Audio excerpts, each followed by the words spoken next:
Hi, John here. Okay, today we're going to be talking about our sovereign journey. What is a sovereign journey?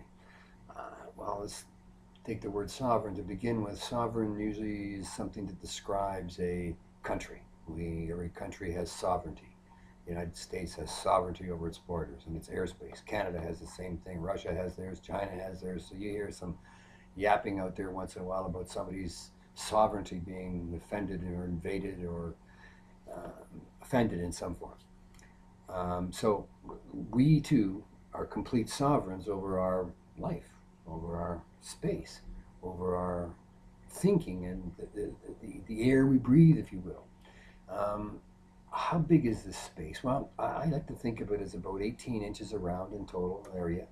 And that is the area that some people believe that is your fight or flight area. If somebody comes within that area, you're either there to hug them or push them away or whatever. So this is very personal. And in this space, it's energetic.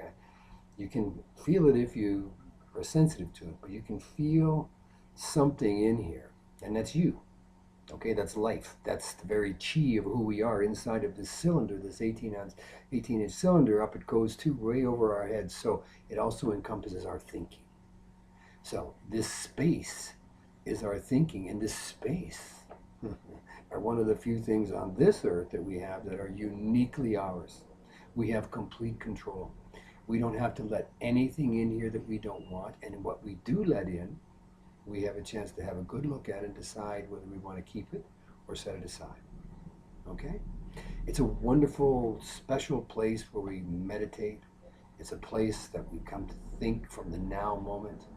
It's something that protects us from all the nonsense of the past or fears of the future because it is in this space that we live, that we sleep, that we wake, that we eat, and that we exercise and socialize and fellowship with the rest of the humans on this earth. Now, those who understand this well live a pretty nice life. They're probably the people that you admire on TV and the people that you feel good about as you're at work or in society. You somehow admire them because they have a certain individuality, a certain kind of certainty about who they are, what they're doing, and where they're going. And that's because they do. That's because they clearly understand that this space is theirs.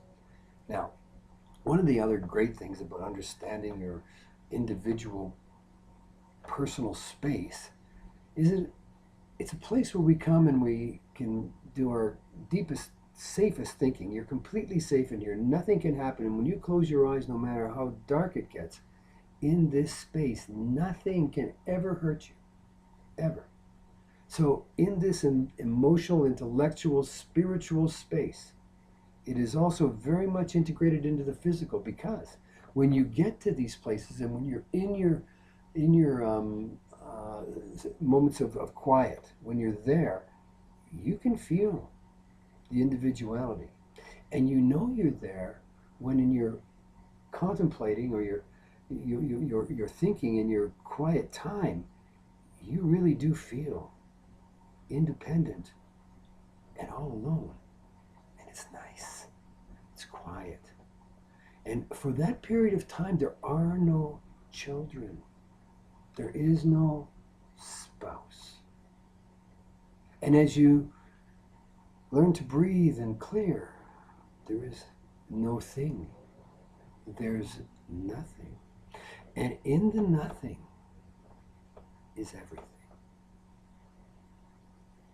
I'm sure you've heard that before and it sounded ridiculous, but if you really stop and feel it, in nothing is everything. Everything placid, everything yours, everything real.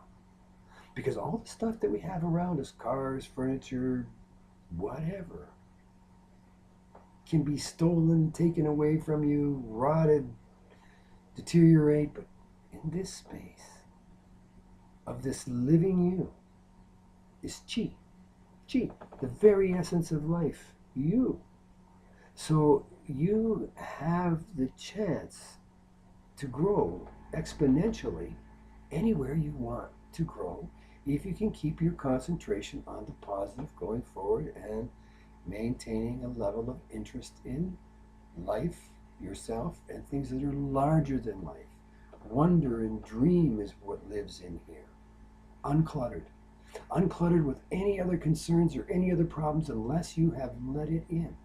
But you have to know that if you give permission for something or someone to enter your sacred space, you have given them permission, or it permission, to come in and be itself, to be in its natural state, because this is a safe place of authenticity, yours. And when you share it with something else, it can be exactly who it is. And this may resonate with people who have alcohol or drug or gambling or sex addictions that, and I hate to use the word addiction because there is no such thing really, but you somehow have allowed this thing and thinking to permeate and weaken the strength of your space. And recovery is all about change. So you know it can be done, and it can be done very quickly. We've got some proof of that for sure. So again, back to your sovereign space, this wonderful, wonderful place of nothing but fresh, clean air and activities and events and thinking that only you want to entertain. Only you can allow them in and allow them out. And your God is in here, in you, in your space, looking for communication. Available for all that you might need or know.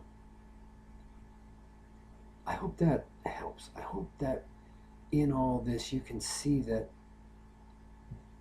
everybody has one of these. Everybody has their own space. Everybody has their own God. And they don't really need you to be kind of over in their journey unless you've been asked. And in that, you feel right to join. Part of having our own space like this is what tells us clearly what is our business and what isn't. And when we feel people kind of brush into ours and we say, hey, hey, hey, and you kind of push them out, I'm having a nice quiet time here with myself. You sometimes see yourself maybe hey into somebody else's journey too. It's just a point of kind of celestial cosmic manners that we stay in our own journey unless we ask to be in another one, or we are asked, and then that decision finally takes place right here, in the now, in our space, with a larger thinking about what the final outcome of whatever that invitation might be. Thinking about it sends us down a certain road. Feeling about it is something else. So if somebody asks you, or there's an offer, or there's something available to you, see how you feel about it in your journey. And if it feels good, pursue it. If it doesn't, or maybe sounds that there might be some good feeling in the beginning and maybe some concerns after, at that point we might want to have a second thought. But all that takes place in here, in your space. And if it's too noisy where you are, go to where you are comfortable. Enjoy it. It's yours, uniquely yours, your sovereign journey and your sovereign space.